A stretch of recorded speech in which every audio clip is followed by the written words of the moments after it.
Good morning everyone. हम पढ़ रहे हैं शिक्षा मनोविज्ञान और जिसमें अधिगम वाली यूनिट हमारी चल रही है। आज हमारी ये अधिगम वाली यूनिट में दूसरी क्लास है और आज हम पढ़ेंगे अधिगम की विशेषताएं, अधिगम की अवस्थाएं, अधिगम की पठार और सीखने के प्रकार। ये इसमें हम पढ़ने वाले हैं। छोटी छोटी क्लासों के माध्यम से हम अधिगम वाली यूनिट को पढ़ रहे हैं और ये सभी शिक्षक भर्ती परीक्षाओं में समान रूप से उपयोगी है क्योंकि अधिगम वाली यूनिट सभी सिलेबस में डली हुई है। ये फर्स्ट ग्रेड में भी है, सेकंड ग्रेड में, रीट पात्रता और मेंस में भी है और ये सीटेट में भी है। तो यहाँ से अच्छे खासे हर एग्जाम में 2 से 3% पूछे जाते हैं। तो इसको हम पढ़े पूरी यूनिट को पूरी करेंगे, फिर आए हुए एग्जाम में जो क्वेश्चन है उनको हम करने वाले हैं। तो आज हम पढ़ेंगे अधिगम की विशेषताओं को देखेंगे। सीखना ही क्या है? अधिगम है।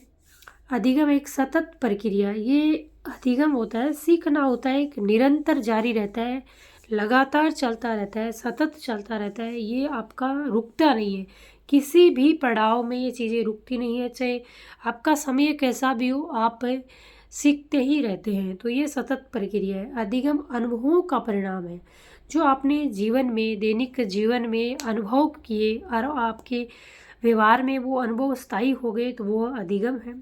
अधिगम व्यवहार में परिवर्तन है। बिल्कुल स्किनर ने कहा था, व्यवहार में उत्तरोत्तर अनुकूलन ही अधिगम है। तो व्यवहार में आपके जो परिवर्तन आता है वही वास्तव में अधिगम है। अधिगम आदतों के निर्माण की प्रक्रिया है। बिल्कुल अधिगम के द्वारा आपकी आदतें निर्मित होती हैं। अधिगम स्वभाव एवं मनोवृत्ति का निर्माण करते हैं। आपका जो मनोवृत्ति होती है, विवृत्ति होती है, आपका जो स्वभाव होता है उसका अधिगम के माध्यम से उसमें बदलाव आते हैं।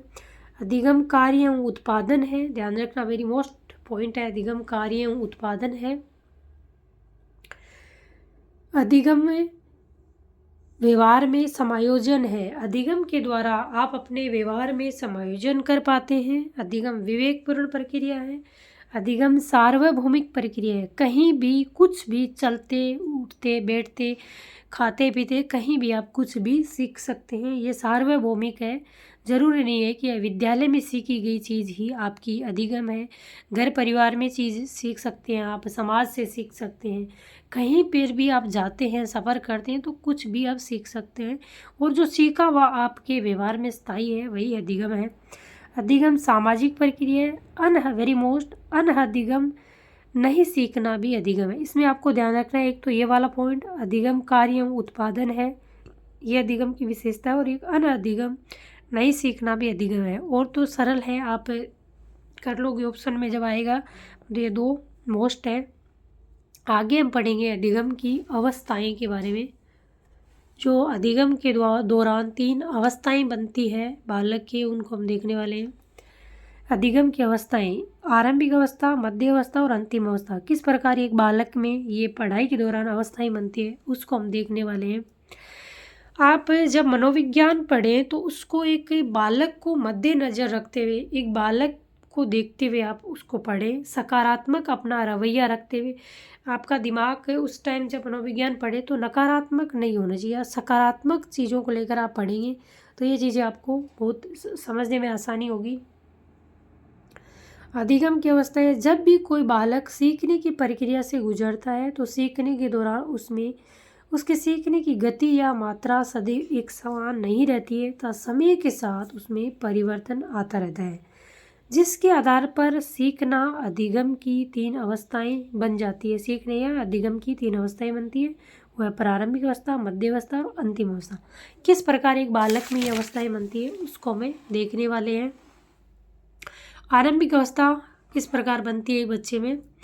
जब बालक प्रातःकाल विद्यालय में उपस्थित होता है तब उसकी स्फूर्ति एवं ताजगी के कारण अधिगम की गति एवं मात्रा अधिक होती है, क्योंकि वह सुबह सुबह जब विद्यालय पहुंचता है तो उसका दिमाग वो शारीरिक और मानसिक रूप से एकदम स्वस्थ होता है। धीरे धीरे जैसे समय बीतता है, 1-2 पीरियड होते हैं तो उनकी क्या होती है, एनर्जी थोड़ी डाउन हो जाती है। तो प्रारंभिक अवस्था में उनका क्या रहता है, दिमाग एकदम स्फूर्ति एवं ताजगी से भरा रहता है, एक्टिव रहता है बच्चा। मध्य अवस्था में क्या होता है, सीखने के दौरान बालक में आलस्य, थकान, चिड़चिड़ापन आदि पैदा होने लगते हैं, जिससे उनके सीखने की गति क्या होती है, मंद एवं मात्रा थोड़ी सी कम हो जाती है। बच्चा सीखता तो इसी में भी है, ऐसे नहीं कि आपने 2 पीरियड में पढ़ाई करी और चौथे तीसरे पीरियड में आप पढ़ाई नहीं करते हैं, बच्चे करते हैं, पर उनका तो सीखने का थोड़ा सा क्या होता है, आलस वगैरह आता है, तो थोड़ी सी गति या मात्रा कम हो जाती है। अंतिम अवस्था में क्या होता है, सीखते सीखते एक ऐसी चरम सीमा आ जाती है जब बालक या का सीखना बिल्कुल बंद हो जाता है। इसको आप इस तरीके से समझिए, जब लास्ट वाले पीरियड होते हैं तब कोई टीचर पढ़ाने आते हैं, तो बच्चे में क्या होता है, आलस वगैरह ऐसी चीज़ों की, आज पढ़ने का मन नहीं है, इस प्रकार बैग बंद कर लेना, आपने देखा होगा, किताबें बंद करके बैठ जाना, इस प्रकार की एक्टिविटी बच्चों में होने लगती है और बच्चे क्या होता है, थोड़ी थकान उनको आ जाती है। ये अंतिम अवस्था में ऐसा होता है। अब हम कुछ मनोवैज्ञानिकों के विचारों के माध्यम से इसको देखते हैं। स्किनर, गेट्स, जॉन डेवी आदि के अनुसार निश्चित रूप से सीखने के दौरान बालक में इस प्रकार के उतार चढ़ाव आने के कारण अधिगम की अवस्था बन जाती है, परंतु ये सार्वभौमिक नहीं होता। स्किनर, गेट्स, जॉन डेवी कहते हैं कि हाँ, ये उतार चढ़ाव आते हैं, परंतु जरूरी नहीं है हर बच्चे में ये समान रूप से होते हैं, क्योंकि कई बच्चे ऐसे होते हैं जो सुबह से लेकर शाम तक एक ही गति से पढ़ते हैं। कुछ बच्चे ऐसे होते हैं कि जो 2 पीरियड पढ़ने के बाद वे थकान महसूस करते हैं। तो अलग अलग व्यक्तिगत विभिन्नता का ये है कि वे भिन्न भिन्न व्यक्तियों में, भिन्न भिन्न बालकों में ये भिन्न भिन्न अवस्थाएं बनती है, ये सार्वभौमिक नहीं है। तो सामान्यतः 3 अवस्थाएं बनती है, परंतु ये भी मनोवैज्ञानिकों का कहना है कि सार्वभौमिक नहीं है। अधिगम का पठार। अधिगम का पठार मतलब अधिगम में, पढ़ाई में जो बाधा आती है, रुकावट आती है, उसी को हम अधिगम का पठार कहते हैं। 2 अवस्थाओं के बीच में जो आपके बाधा आ गई, ऐसा समझना है कि आपने सुबह पढ़ना स्टार्ट किया, 10 बजे तक आप पढ़े और 10 से 12 बजे तक आपकी कोई पढ़ाई में विघ्न आ गया, आप नहीं पढ़ पाए, वो बाधा आ गई, फिर आपने शुरुआत करी, तो ये 2 अवस्थाओं के बीच में जो बाधा आई वही आपको समझना है कि पठार है। यही आपका अधिगम का पठार है। जब एक बालक सीखता है तो सीखने के दौरान कभी कभी उसमें रुकावट आ जाती है। इस रुकावट, बाधा को ही अधिगम का पठार कहते हैं। ये रुकावट सदैव सीखने की 2 अवस्थाओं के बीच में होती है। इसको एक ग्राफ के माध्यम से हमें देखेंगे किस प्रकार ये आपकी होती है सीखने की मात्रा, और ये होता है आपका सीखने का समय। यहाँ से आपने पढ़ना पहली अवस्था, और ये आपकी है सीखने की दूसरी अवस्था।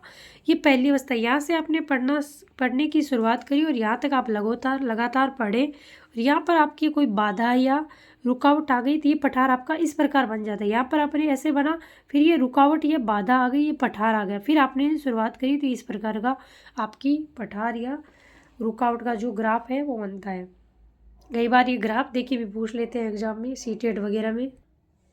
अब हम देखेंगे अधिगम का पठार बनने के जो कारण क्या होते हैं, किस कारण आपके अधिगम के पठार बनते हैं। तो ये आपका होता है बालक के सीखने की इच्छा। कई बार ऐसा होता है कि बालक के सीखने की इच्छा होती है, वो नहीं होती है, तो अधिगम का पठार या रुकावट। बिंदु का परिवर्तन करना, विषय वस्तु की प्रकृति सरल या कठिन प्रकृति की विषय वस्तु होती है तो बच्चे को समझ में नहीं आता है, तो वो भी एक अधिगम का पठार का कारण है। शिक्षक का व्यवहार, कभी कभी क्या होता है, बच्चा पढ़ रहा है और बच्चे को अगर शिक्षक ने डांट दिया किसी वजह से, तो उस बच्चे का माइंड थोड़ा सा डाइवर्ट हो जाता है, वो उसके लिए बाधा बन जाती है, रुकावट बन जाती है, अधिगम का पठार बन जाता है। शिक्षक की शिक्षण विधियाँ, पढ़ाने का तरीका अगर बच्चे की समझ में नहीं आ रहा है तो, और सीखने का समय, ये आपकी अधिगम का पठार बनने के मुख्य कारण है। तो आज हमने पढ़ा अधिगम की विशेषताएं और अधिगम की अवस्थाएं, अधिगम के पठार। आज पढ़ेंगे हम यही तक। कल पढ़ेंगे हम सीखने के प्रकार, ये विराम, अविराम सीखना, साभिप्राय या प्रासंगिक सीखना, और औपचारिक अनौपचारिक सीखना, पूर्ण या आंशिक रूप से सीखना, और सीखने के जो आंसू बेल के प्रकार थे इसको पढ़ेंगे हम अगली क्लास में। पढ़ते रहिए, स्वस्थ रहिए, मस्त रहिए।